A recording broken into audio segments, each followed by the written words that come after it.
Welcome, friends and citizens of the Queer Kingdom, to the first edition of the new monthly series where we will discuss the evolving legal landscape shaping the lives of LGBTQ people around the world. Now, thankfully, July has been a positive month overall, with 11 major legal wins compared to 5 legislative setbacks. And, in order to cover them all, this series will be as concise and to the point as possible.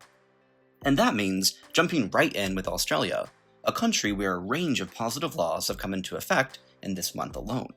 Starting July 1st, non-binary Australians are now officially recognized in every state and territory, including New South Wales, which had been the final holdout.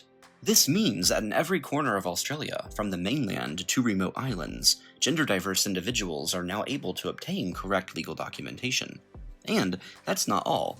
The Equality Legislation Amendment in New South Wales has also removed the dangerous requirement for bottom surgery when changing one's legal gender.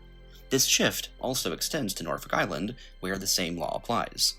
Furthermore, a long overdue step towards equality in healthcare also took place in the country this month, as on July 14th, Australia lifted its deferral policy that had previously restricted blood donations from men who have sex with men and trans women. It's a vital change that will not only end a discriminatory and stigmatizing legacy, but also one that will save lives. Moving across the world now to the Caribbean, we arrive in Cuba, a country that has just made 2 powerful legal moves in the past month, both taking place on July 18th. The first being a full ban on non-consensual surgeries for intersex infants, which was passed under Article 79 of the new Code for Children, Adolescents, and Youth. This means that doctors are no longer permitted to perform surgeries on intersex newborns except for cases in which intervention would be life-saving. See, this is an important step in guaranteeing bodily autonomy and sends the clear message that intersex people should be able to live their life on their own terms and not the terms decided for them by their parents or doctors. As for the second legal win this month in Cuba, gender self-identification is now legal. That's right. Trans Cubans no longer need surgery or a court order to update their documents to reflect their accurate gender. A massive win that now makes Cuba one of the most trans-friendly countries in the world. Moving south now, we eventually arrive in the country of Brazil, where on July 25th, a crucial judicial decision unblocked access to gender-affirming healthcare through the public health system. The court's ruling reinstated guidelines from 2020, meaning that trans individuals 16 and up can now access puberty blockers and hormone therapy again, with surgery available for those over 18. Parental approval is still needed for minors, but access has been re-secured. Moving all the way across the Atlantic now to Europe, we arrive in Czechia, where the country's constitutional court ruled on July 1st that forcing sterilization or surgery onto trans people before allowing them to change their legal gender is unconstitutional. This decision removes a barbaric requirement, but it is worth mentioning that a medical diagnosis is still needed to change one's legal documents. So, it's definitely progress, but further work remains to be done. Staying in Europe, but moving to the continent's most western edge, we eventually arrive in Iceland, where ever since July 1st, the country has lifted its discriminatory ban on men who have sex with men from donating blood, meaning that now queer men can donate under the exact same conditions as everyone else in the country. This change was delayed since 2018 due to a lack of blood screening infrastructure, and now this lack of equipment has been remedied, so blood donation in Iceland is safer, fairer, and can help more people in need than ever before.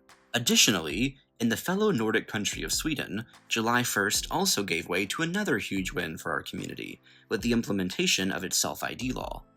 Now, in Sweden, changing one's legal gender no longer requires a medical diagnosis from doctors, and starting at age 16, trans individuals can update their documents with their parents' consent, and those above 18 no longer face any unnecessary barriers to obtaining their correct documentation.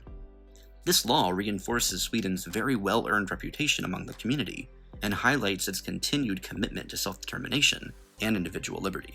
But now, moving back across the Atlantic Ocean until we reach the USA, we are met with the sobering fact that while many countries moved forward to a freer and safer future over the course of the past month, parts of the disunited shits of America have used July to march in the opposite direction.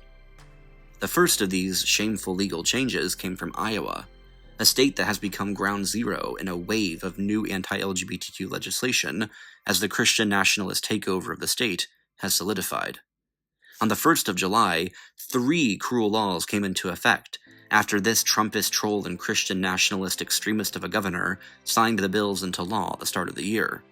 The first of which has made it completely impossible for trans people, even adults, to change their legal gender under any and all circumstances. Yes, you heard that right. Even after a medical diagnosis and/or surgery, it is still completely illegal for trans people in Iowa to change their legal gender. This undoes decades of progress, as in 2002, only a medical diagnosis was required. Now, in mid-2025, Iowa has worse trans legislation than Iran, Indonesia, and Turkey, as some examples. And on top of this, 2 other laws came into effect, stripping trans people of all anti-discrimination protections in the state, protections that had existed for many years, meaning that now, in Iowa, there are no laws against anti-trans discrimination and hate, while sexual orientation remains protected for now. As of this month, Iowa is not only one of the most dangerous and hostile states for trans people, but it is quite literally one of the worst places in the entire world to be trans, at least from a legislative perspective. Speaking of deeply red, highly religious, disastrously inbred, low IQ, and liberty-hating states, we come to West Virginia, which has also targeted trans people this month, with its governor leading the charge. State Senate Bill 299, which took effect on July 11th, banned all forms of gender-affirming care for trans youth, putting their health and lives at risk in the process by making all forms of proven safe and life-changing care illegal throughout the state. And, in a similar vein, this month saw Puerto Rico pass an even more backwards law than West Virginia, despite being viewed by many as a relatively progressive territory. As of July 17th, gender-affirming care has been banned even for 18-year-olds. Now trans individuals must be 21 before they can even receive HRT. Before this month, all gender-affirming care was completely legal in the jurisdiction. It's insane to think that West Virginia set the ban at 18, and here comes Puerto Rico with a ban that is 3 years more restrictive. Clearly, its Jabba the Hutt-ass governor could use some of that gender-affirming care she hates so much. It's a horrible and tragic fact that the Republifreaks' fascist mind virus has clearly taken root in the territory, and to a degree even worse than in West fucking Virginia at that. For now, the days of Puerto Rico being a queer-friendly paradise seem to be numbered, but the fight is never over. And yes, these developments truly are both scary and depressing. But it's important not to only focus on the bad, when many places are moving in the right direction. Out of the 16 major legal changes in July, 11 of them were positive, and the 5 legal losses were all found within one country, the USA. Overall then, we see 6 countries making incredible moves this month, further affirming their commitment to human rights, contrasted by only 1 country doing the opposite in this time frame. So, the main takeaway from this video should be that while many bad things are happening, we can't forget that many good things are happening too. As you may have noticed, this is the first ever edition of the OutLawed series here on Queer Kingdom, and this is something I hope to produce every month going forward, maybe by a different name, so if you like this format and find it useful and a good resource, let me know, and it will become a permanent addition to the channel. Also, if you enjoyed this video, please consider becoming a citizen of the Queer Kingdom. Your help fighting for our future and building a strong, informed community is vital in our quest to making the world a safer place for our people.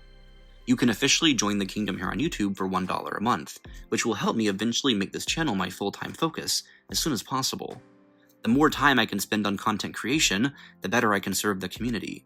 You will also get access to some cute custom queer emojis and epic crown icons next to your comments on this channel that change and evolve the longer you are a member.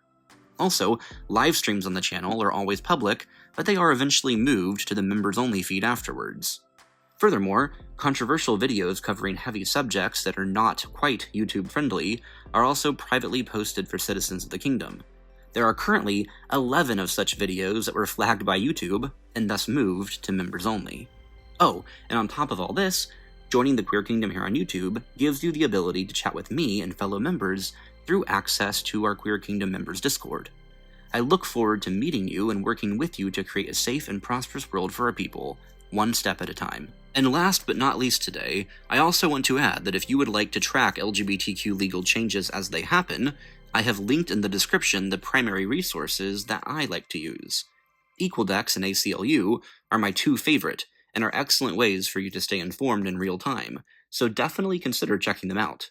And with that, my friends, stay safe, never give up the fight, or the hope that fuels it, and remember that you are truly never alone. This is a war for freedom and safety that we all wage every day we exist, whether we want to or not. But just know that you have the full backing of the queer kingdom behind you, and millions upon millions of fellow LGBTQ people across the planet who feel your struggles, your joy, your pain, and ultimately your triumph. Until next time, QK out.